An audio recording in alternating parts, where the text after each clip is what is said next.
النهارده رسميا لجنة المسابقات في رابطة الأندية اعتمدت مباريات الجولة السابعة والأخيرة في مجموعة تحديد بطل الدوري الممتاز. الماتشات كلها هتتلعب مساء 20 مايو 20 مايو بثلاث ماتشات كلها الساعة 8 مساء في توقيت واحد. وهيبقى في تعليمات صارمة للحكام، مش بس يبدأوا المباريات كلها في توقيت واحد، لأ، يبدأوا الشوط الثاني كمان في توقيت واحد. يعني لو حكم عطى 6 دقايق وقت بدل ضيع في الشوط الأول وحكم عطى دقيقة واحدة، لازم الحكم اللي عطى دقيقة واحدة يستنى ما يبدأش الشوط الثاني غير في نفس اللحظة اللي يبدأ فيها الثاني اللي عطى 6 دقايق. وهنا مراقبين المباراة هيبقوا كلهم واقفين على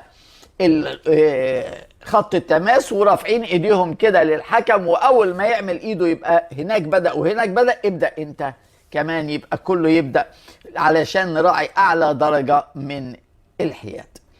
في برج العرب الاهلي مع المصري، في استاد القاهرة الزمالك مع سيراميكا، في استاد الدفاع الجوي بيراميدز مع سموحة. مباريات الثلاثة بحكام مصريين. اوعوا تصدقوا الدوشة والكذب والضلال اللي طالع من نادي الزمالك ان هم هيطلبوا حكام اجانب على نفقة ممدوح عباس. بقى أؤكد لكم ان الكلام ده كلام كذب وكلام فارغ، واتحاد الكرة اعلن رسميا النهاردة انه ما وصلوش ولا جواب وما وصلوش ولا اتصال وما وصلوش ولا كلمة بشأن طلب الزمالك لحكام اجانب. الزمالك وبكل الوضوح هو اكتر نادي فرحان بالحكام المصريين، هو الاسعد وهو الاوحد في بر مصر كلها بحكامنا المصريين.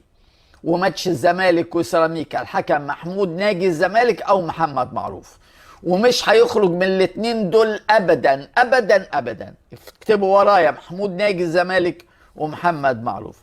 بمناسبة الحكام، شريف حازم امبارح لاعب الاهلي السابق قال كلمة من الطف تتحط في التاريخ. قال لك احنا نعرف في الدوري العام في فرق بتكسب لثبات التشكيل، انما السنة دي الزمالك كسب لثبات طاقم الحكام في مباراة.